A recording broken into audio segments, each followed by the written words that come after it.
মাননীয় স্পিকার, আপনাকে ধন্যবাদ। মাননীয় স্পিকার, গতকাল মধ্যরাতে আমরা একটা নোটিশ পেয়েছি যে বাংলাদেশ বার কাউন্সিলের নির্বাচন স্থগিত করা হয়েছে।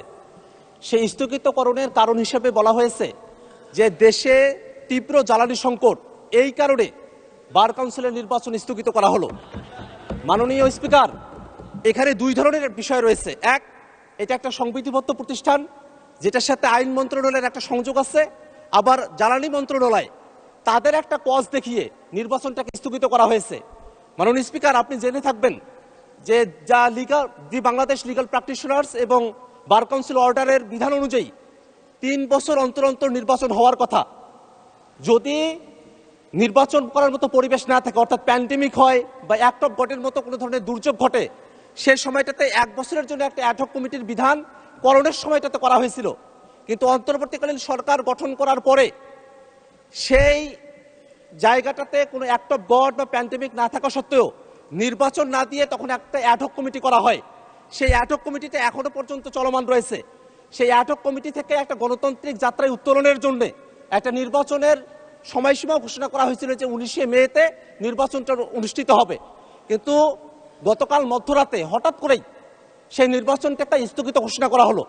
প্রশ্ন হলো, আমরা যখন সংসদে জ্বালানি সংকটের কথা বলছি, মাননীয় সদস্য, আপনার মূল বক্তব্যটা বুঝতে পেরেছি। এটা কার্য বিবরণীতে আনার জন্য ভালো হবে, রেকর্ড থাকবে। আপনি দয়া করে একটা নোটিশ প্রদান করুন, এই বিষয়টা অ্যাড্রেস করবে, তখন মাননীয় আইনমন্ত্রী বক্তব্য রাখতে পারবে।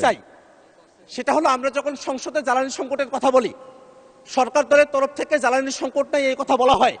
আবার সরকারি যে একটা প্রতিষ্ঠান তারা নির্বাচন স্থগিত করছে জ্বালানি সংকটের কথা বলে, এই জায়গাটাতে একটা সিদ্ধান্ত আসা প্রয়োজন। আসলে কি জ্বালানি সংকটের ইস্যু, নাকি একটা গণতান্ত্রিক প্রতিষ্ঠানকে দলীয়করণ রাখা হবে, সেইটা মূল ইস্যু? এই দুটা বিষয়ে একটা সিদ্ধান্ত আসা প্রয়োজন। মাননীয় স্পিকার, আমরা নোটিশ নিয়ে আসব, কিন্তু যেহেতু আজকে জ্বালানি মন্ত্রী উপস্থিত আছেন, আইনমন্ত্রী উপস্থিত আছেন, আপনি চাইলে তাদের থেকে এই বিষয়ে একটা সুরাহা, একটা তাদের বিবৃতি আপনি তাদেরকে দেওয়ার জন্য আপনি আহ্বান করতে পারেন। মাননীয় স্পিকার, আপনাকে ধন্যবাদ। ধন্যবাদ মাননীয় সদস্য।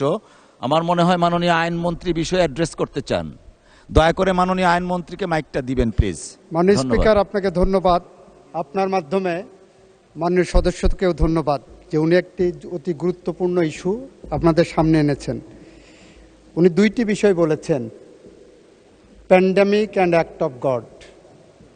যেটা আনেননি সেটা হলো for any other reasonable cause, আইনের মধ্যে আছে, ওই পার্টটা উনি আনেননি। যতটুকু ওই একটা কবিতায় পড়েছিলাম, তুমি সব বুঝো মানি, যতটুকু বুঝো না ততটুকুই আমি।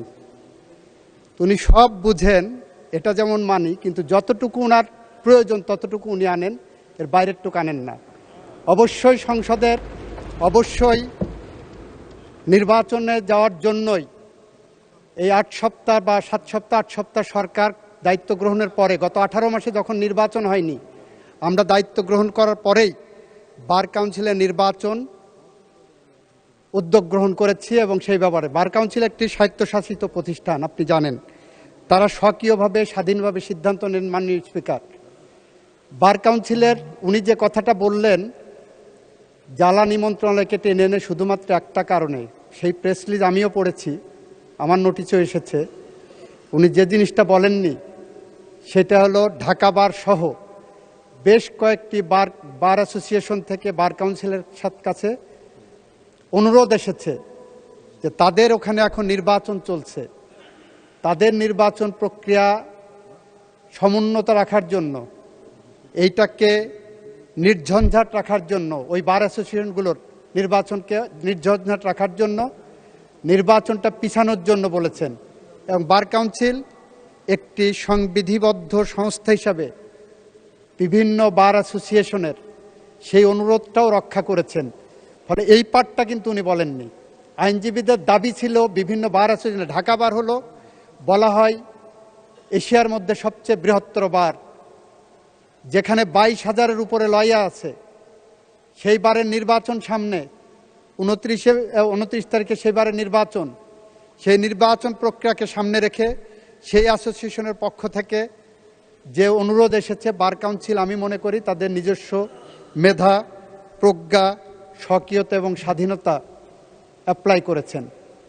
সেই কারণে সেখানে আমরা কোনো হস্তক্ষেপ করিনি। আমরা চাই ওনার মতোই যে বার কাউন্সিলের একটি স্বাভাবিক নির্বাচন প্রক্রিয়া এগিয়ে যাক, এবং সেই প্রক্রিয়া এগিয়ে যাওয়ার জন্য আমাদের পক্ষ থেকে আমরা সেখানে হস্তক্ষেপের মধ্যে যাচ্ছি না।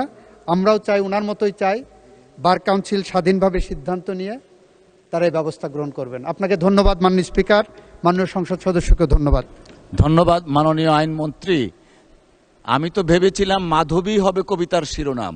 ধন্যবাদ মাননীয় আইনমন্ত্রী।